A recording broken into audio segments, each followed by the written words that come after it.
5 years have passed, 5 summers, with the length of 5 long winters. And again I hear these waters rolling from their mountain springs with a soft inland murmur.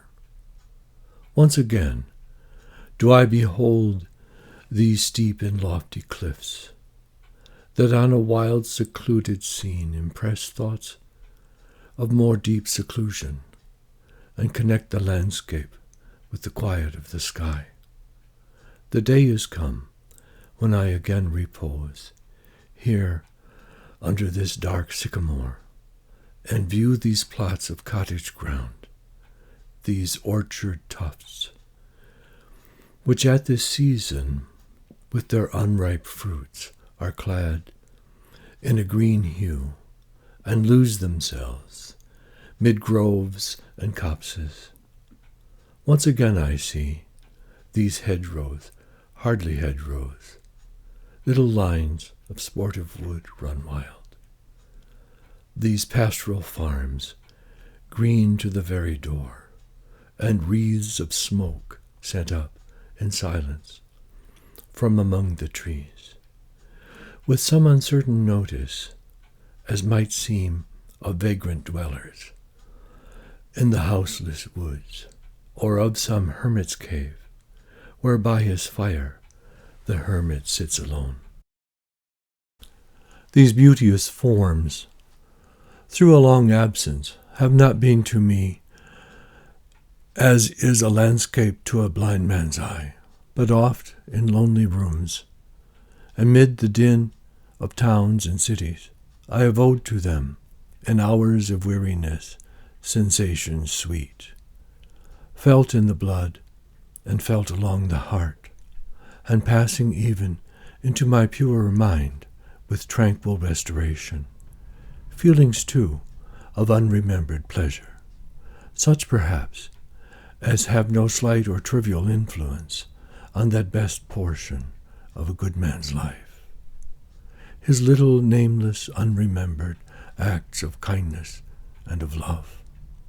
Nor less, I trust, to them I may have owed another gift, of aspect more sublime. That blessed mood, in which the burthen of the mystery, in which the heavy and the weary weight of all this unintelligible world is lightened, that serene and blessed mood, in which the affections gently lead us on, until the breath of this corporeal frame, and even the motion of our human blood, almost suspended, we are laid asleep in body, and we become a living soul. While with an eye made quiet by the power of harmony and the deep power of joy, we see into the life of things. If this be but a vain belief, yet, oh, how oft in darkness and amid the many shapes of joyless daylight, when the fretful stir unprofitable, and the fever of the world, having hung upon the beatings of my heart, how oft in spirit have I turned to thee, O sylvan way, thou wanderer through the woods. How often has my spirit turned to thee, and now, with gleams of half-extinguished thought, with many recognitions dim and faint, and somewhat of a sad perplexity, the picture of my mind revives again. While here I stand, not only with the sense of present pleasure, but with pleasing thoughts that in this moment there is life and food for future years. And so I dare to hope, though changed, no doubt, from what I was when first I came along these hills, when like a roe I bounded o'er the mountains, by the sides of the deep rivers and the lonely streams, wherever nature led, more like a man flying from something that he dreads, than one who sought the thing he loved. For nature, then, the coarser pleasures of my boyish days, and their glad animal movements all gone by. To me was all in all. I cannot paint what then I was. The sounding cataract haunted me like a passion. The tall rock, the mountain, and the deep and gloomy wood, their colors and their forms, were then to me an appetite, a feeling, and a love that had no need of a remoter charm, by thought supplied, nor any interest unborrowed from the eye. That time is past, and all its aching joys are now no more, and all its dizzy raptures, not for this faint eye, nor mourn, nor murmur. Other gifts have followed. For such loss, I would believe, abundant recompense. For I have learned to look on nature, not as in the hour of thoughtless youth, but hearing oftentimes the still sad music of humanity, nor harsh nor grating, though of ample power to chasten and subdue. And I have felt a presence that disturbs me with the joy of elevated thoughts, a sense sublime of something far more deeply interfused, whose dwelling is the light of setting suns, and the round ocean, and the living air, and the blue sky, and in the mind of man, a motion and a spirit that impels all thinking things, all objects of all thought, and rolls through all things. Therefore am I still a lover of the meadows and the woods and mountains, and of all that we behold from this green earth, of all the mighty world of eye and ear.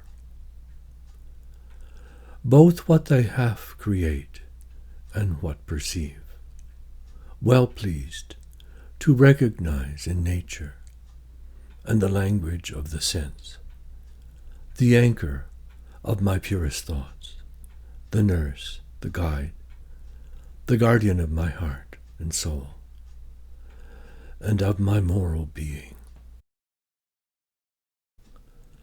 Nor perchance, if I were not thus taught, should I the more suffer my genial spirits to decay. For thou art with me here upon the banks of this fair river, thou, my dearest friend, my dear, dear friend. And in thy voice I catch the language of my former heart, and read my former pleasures in the shooting lights of thy wild eyes. O yet a little while may I behold in thee what I was once, my dear, dear sister.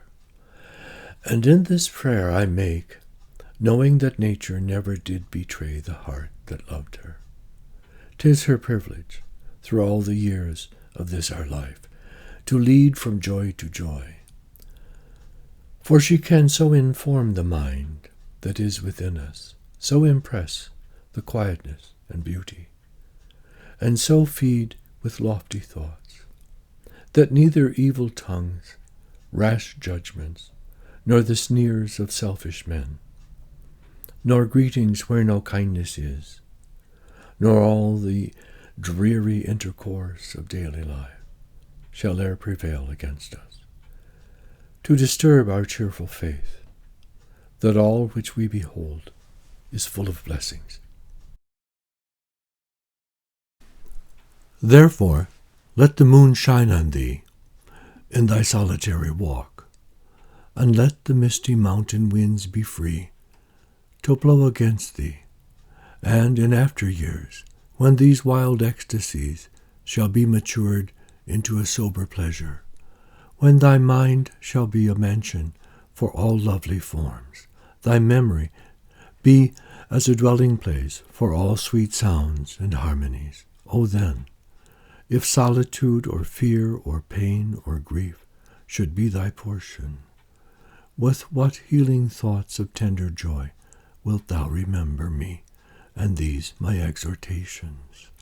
Nor perchance, if I should be where I no more can hear thy voice, nor catch from thy wild eyes these gleams of past existence, wilt thou then forget that on the banks of this delightful stream we stood together, and that I, so long a worshipper of nature, hither came, unwearied in that service? Rather say, with warmer love, oh, with far deeper zeal of holier love. Nor wilt thou then forget that after many wanderings, many years of absence, these steep woods and lofty cliffs, and this green pastoral landscape were to me more dear, both for themselves and for thy sake. To him who in the love of nature holds communion with her visible forms, she speaks a various language.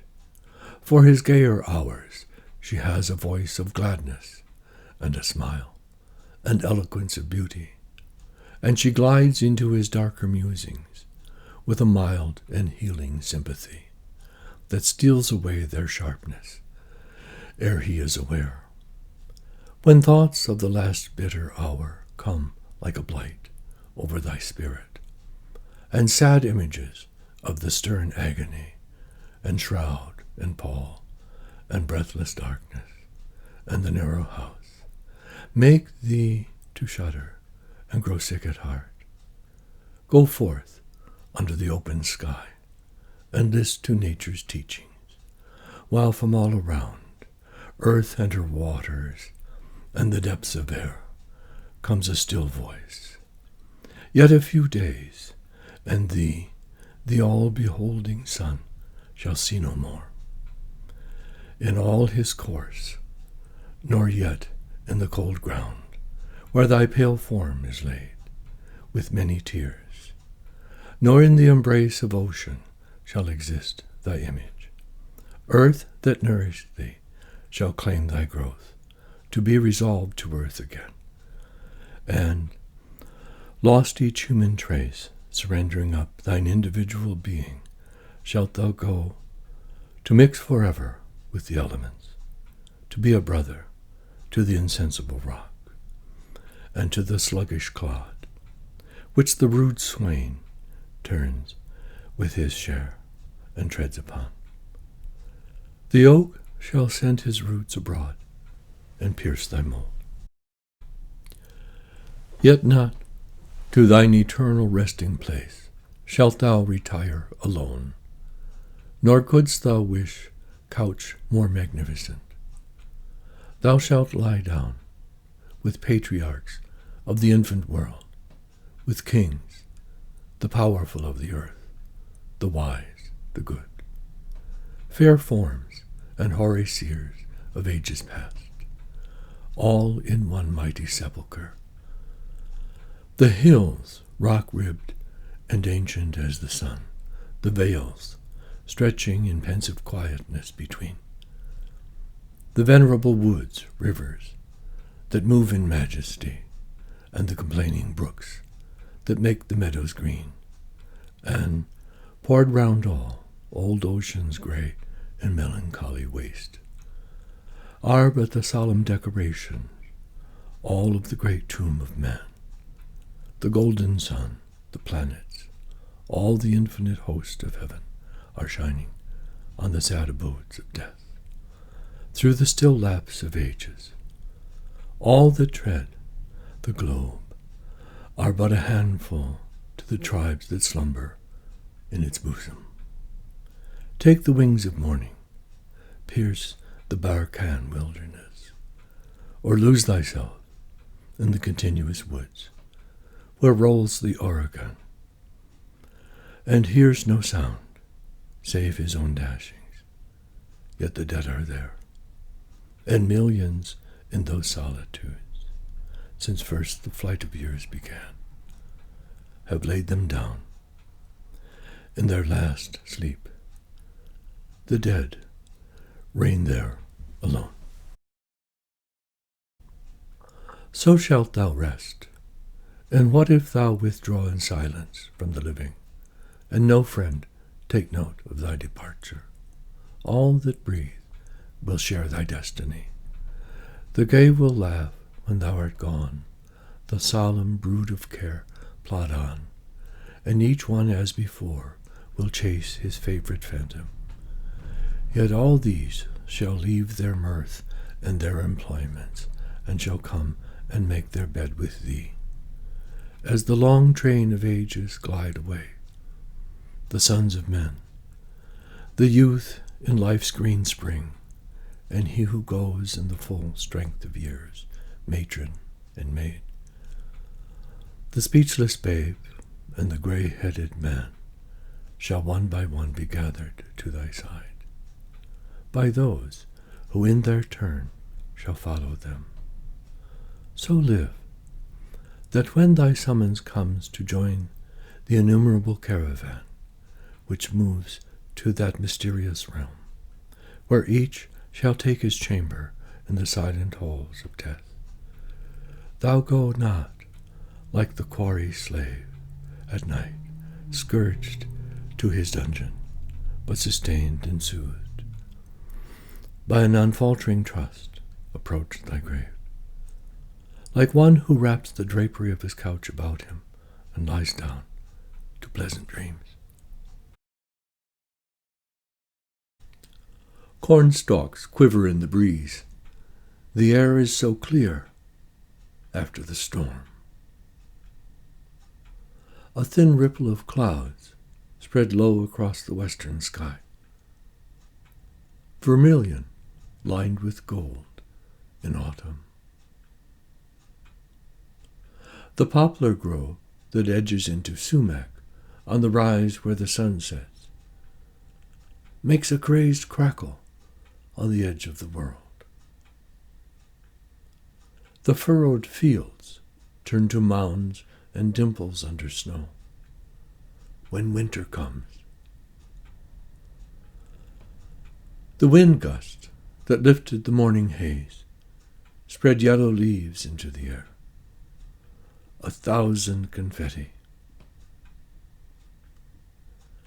Out by the road, blackbirds cling to last year's cattails, bobbing in a sudden gale. The summer fields glint and swirl in sunlight, broken loose from the hurtling clouds. Snow glints on the hills, and in the gully the pine grove casts a blue shadow. Winter started the way it always did. The sleet came before the snow. The noise of it, sleet falling in the cattail rush. Noise from the alley falls through the open window, because it is spring. An old elm tree, knee-deep in a yellow wheat field. Will it drown in the waves? Hailstones blown by the storm. I mistook them for cherry blossom petals.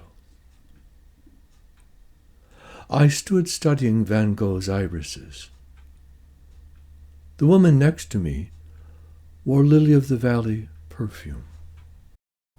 Eternity foreclosed on a moment and utterly changed the world. How many times will this happen? How many? The blood of the Lamb was not lost. This has been the sloppy symbolism of dreams, the fate of the world, your destiny and mine. What the hell does it all mean? This story unfolded like the performance of a master singer, who gets all the notes right and gets all the feelings right. She wastes a couple of words at the back of her throat and changes register. then it all sounds like the truth.